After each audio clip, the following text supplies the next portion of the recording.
നമസ്കാരം. തൃശ്ശൂരിൽ നടക്കുന്ന നേഴ്സിംഗ് സമരത്തിൽ പങ്കെടുക്കുന്നതിനുള്ള യാത്രക്കിടയിൽ വഴിയിൽ വെച്ച് ഈ വീഡിയോ എടുക്കുന്നതാണ്. ട്രംപുമായി ബന്ധപ്പെട്ട താരിഫ് വിഷയത്തെക്കുറിച്ച് ചില അനിശ്ചിതത്വങ്ങൾ ഉണ്ടാവുമെന്ന് തീർച്ചയാണ്.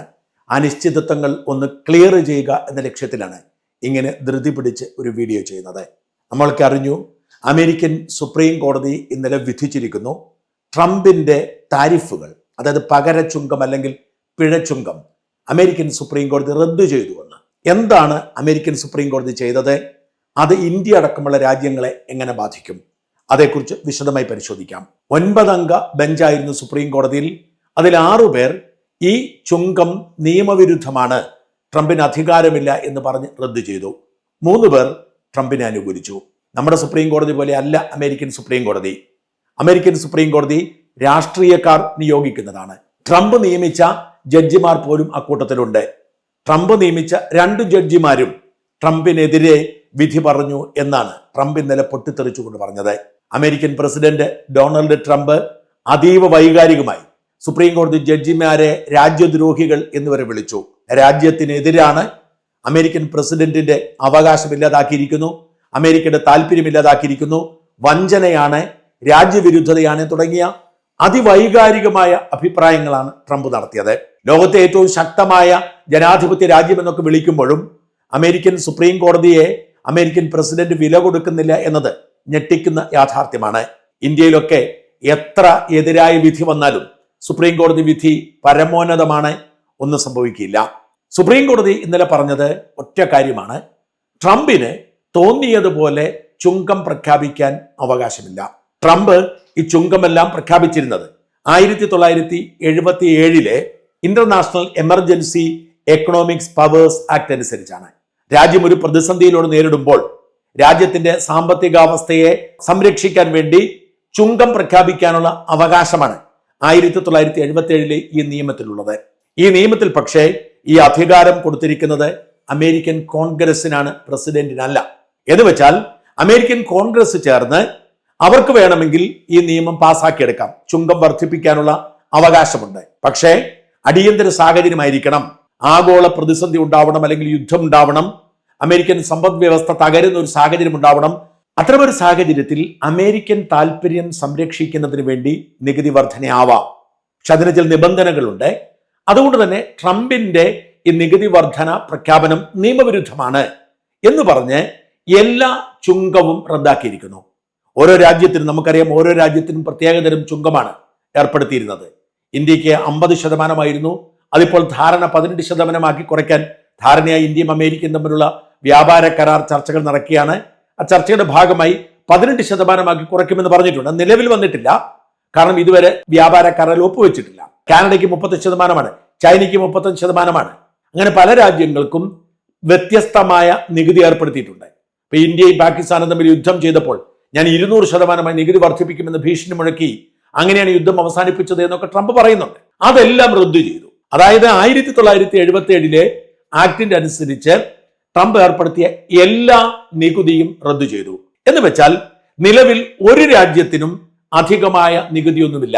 നേരത്തെ ഉണ്ടായിരുന്ന നികുതികൾ ഓരോ രാജ്യത്തിനും വ്യത്യസ്തമായ നികുതികൾ ഉണ്ടായിരുന്നു. ഉദാഹരണത്തിന് ഇന്ത്യയിൽ നിന്നും അമേരിക്കയിലേക്ക് സാധനങ്ങൾ ഇറക്കുമതി ചെയ്യാൻ 3% നികുതി നേരത്തെ ഉണ്ടായിരുന്നു. ആ നികുതിയിലേക്ക് തിരിച്ചു വന്നിരിക്കുന്നു. ഇപ്പോഴത്തെ സാഹചര്യത്തിൽ എല്ലാ രാജ്യങ്ങൾക്കും അമേരിക്കൻ പ്രസിഡന്റ് ട്രംപ് ഏർപ്പെടുത്തിയിരുന്ന മുഴുവൻ നികുതികളും റദ്ദായി. സുപ്രീം കോടതി റദ്ദു ചെയ്താൽ പിന്നെ അത് നിലനിൽക്കില്ല.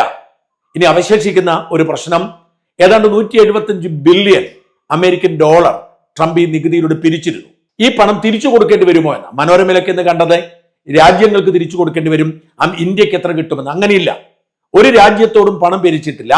പിരിച്ചിരിക്കുന്നത് അമേരിക്കൻ ഇറക്കുമതിക്കാരോടാണ്. അതായത് ഉദാഹരണത്തിന് കിറ്റക്സ് ഗാർമെന്റ്സ് ഇവിടെ നിന്ന് തുണി കയറ്റുമതി ചെയ്താൽ അതവിടെ സ്വീകരിക്കുന്നത് ഒരു അമേരിക്കൻ കമ്പനി ആയിരിക്കും. കിറ്റക്സ് ഗാർമെന്റ്സ് നേരത്തെ അയച്ചിരുന്ന അതേ തുകയ്ക്ക് തന്നെയാണ് ഇപ്പോഴും അയക്കുന്നത്. അവിടെ ചെല്ലുമ്പോൾ അമേരിക്കൻ കമ്പനി, ഏതെങ്കിലും ഒരു അമേരിക്കൻ കമ്പനി ആയിരിക്കും അത് ഇറക്കുമതി ചെയ്യുന്നത്.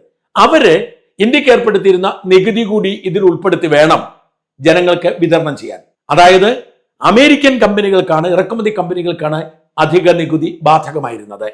അതേസമയം ഇന്ത്യക്ക് നഷ്ടമാണ്. കാരണം ഇന്ത്യയെക്കാൾ നികുതി കുറഞ്ഞ രാജ്യത്തു നിന്ന് സാധനങ്ങൾ എത്തുമ്പോൾ അതിന് കുറച്ച് നികുതി ഇമ്പോർട്ട് ചെയ്യുന്ന ആൾ കൊടുത്താൽ മതി, അങ്ങനെ കുറഞ്ഞ വിലയ്ക്ക് സാധനം വിൽക്കാം. അതായത് നമ്മുടെ പ്രതിസന്ധി. അടിസ്ഥാനപരമായി നമുക്ക് സാമ്പത്തിക നഷ്ടമില്ല, അമേരിക്കക്കാർക്കാണ് നഷ്ടം. തിരിച്ചു കൊടുക്കുന്നുണ്ടെങ്കിൽ ആ ഇറക്കുമതിക്കാർക്കാണ് ഇത് കൊടുക്കുന്നത്. അതായത് സർക്കാർ അധികമായി പിടിച്ച തുക ഇറക്കുമതിക്കാർക്ക് കൊടുക്കും, ഇറക്കുമതിക്കാർ അത് ഉപഭോക്താക്കൾക്ക് കൊടുക്കും. അടിസ്ഥാനപരമായി അമേരിക്കൻ ജനതയാണ് കൂടുതൽ പണം കൊടുത്തത്. കാരണം നികുതി കൂടി കൂട്ടിയാണ് ഇറക്കുമതിക്കാരൻ സാധാരണ വിതരണം ചെയ്തത്. അവന് നഷ്ടമില്ല, നഷ്ടം സംഭവിച്ചത് അമേരിക്കൻ ജനതയ്ക്കാണ്. ആ പണം എങ്ങനെ തിരിച്ചു കൊടുക്കുമെന്ന ചോദ്യമൊക്കെ ബാക്കിയാണ്. തിരിച്ചു കൊടുക്കാനുള്ള സാധ്യത വിരളമാണ്. അതിനുവേണ്ടിയുള്ള കേസും മറ്റും ഉണ്ടാവാം. അങ്ങനെ പോയാൽ ഓരോ മനുഷ്യനും ഈ കാലഘട്ടത്തിൽ ഈ അധിക നികുതി ഏർപ്പെടുത്തി അമേരിക്കയിൽ ഉൽപ്പന്നങ്ങൾ വാങ്ങിയ ഓരോ പൗരനും ഇത് തിരിച്ചു കിട്ടാനുള്ള അവകാശമുണ്ടാവും. അതൊക്കെ കാലങ്ങൾ നീണ്ട നിയമ പോരാട്ടത്തിനൊടുവിൽ അങ്ങനെ വിധി വരാം. ഒരാൾക്ക് 50 100 ഒക്കെ ഡോളറായിരിക്കും തിരിച്ചു കിട്ടുന്നത്. അതെല്ലാം തിരിച്ചു കിട്ടുന്ന സാഹചര്യം ഉണ്ടാവാം.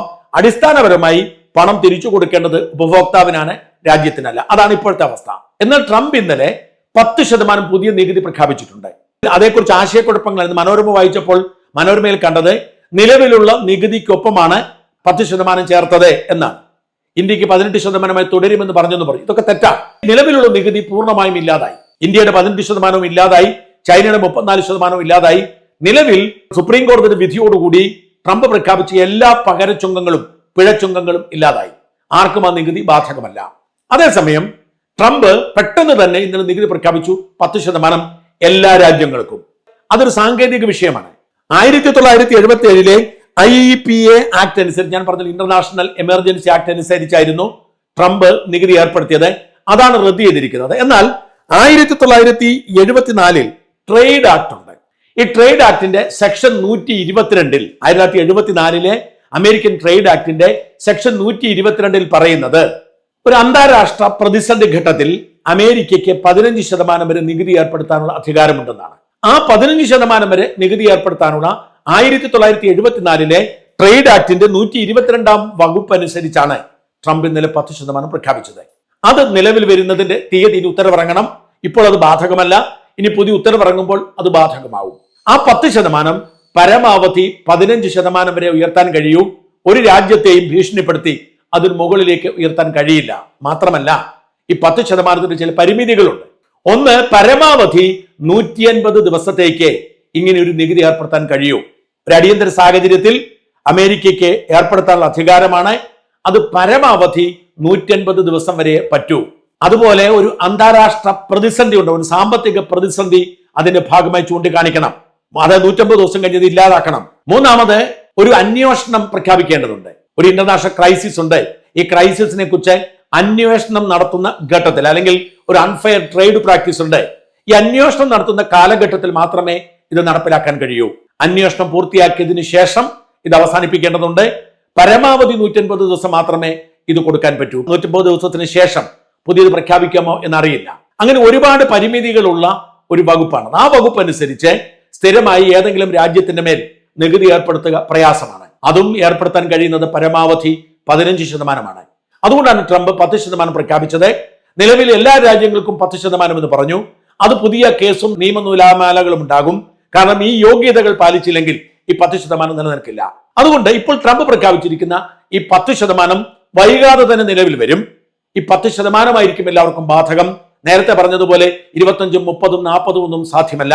ഒരു രാജ്യത്തോടും പക വീട്ടാൻ വേണ്ടി ഇതിന്റെ പെർസെന്റേജ് കൂട്ടാൻ സാധ്യമല്ല. മാത്രമല്ല ഇതുപോലും നിലനിൽക്കുമെന്ന് ഉറപ്പില്ല. കാരണം ഇതിന് ഒരുപാട് സാഹചര്യങ്ങളുണ്ട്. അതുകൊണ്ടാണ് ട്രംപ് ഇൻവെസ്റ്റിഗേഷൻ പ്രഖ്യാപിച്ചുകൊണ്ട് ഇന്നലെ 10% പ്രഖ്യാപിച്ചത്.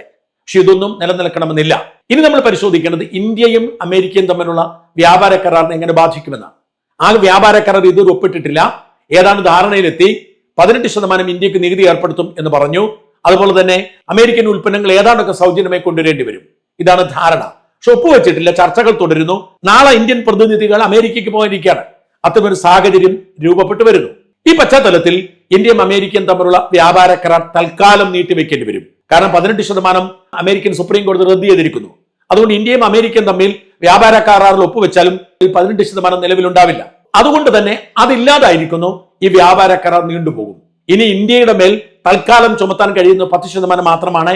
ഈ 10% പോലും നിയമപരമാണോ എന്ന് ഇനി പുതിയ കേസിൽ തീരുമാനിക്കണം. അതുകൊണ്ട് ഇന്ത്യക്ക് കൂടുതൽ സാധ്യത തെളിഞ്ഞു കിട്ടി. കൂടുതൽ ചർച്ചാ സാധ്യതയുണ്ട്. അതേസമയം ഇന്ത്യക്ക് മാത്രമല്ല മറ്റെല്ലാ രാജ്യങ്ങൾക്കും, ഇന്ത്യയുടെ കോമ്പറ്റീറ്റേഴ്സായ ബംഗ്ലാദേശിനും പാകിസ്ഥാനും വിയറ്റ്നാമിനും അടക്കം എല്ലാ രാജ്യങ്ങൾക്കും ഇന്ത്യയുടേതുപോലെ ഓപ്പർച്യൂണിറ്റി തുറന്നു കിട്ടിയിരിക്കുന്നു. അതായത് ട്രംപിന്റെ നികുതി പ്രഖ്യാപനം വരുന്നതിന് മുമ്പ് എന്തായിരുന്നു ആ സാഹചര്യത്തിലേക്ക് തിരിച്ചു വരുന്നു. ലോകം കൃത്യമായി പഴയ സാഹചര്യത്തിലേക്ക് മടങ്ങുന്നു.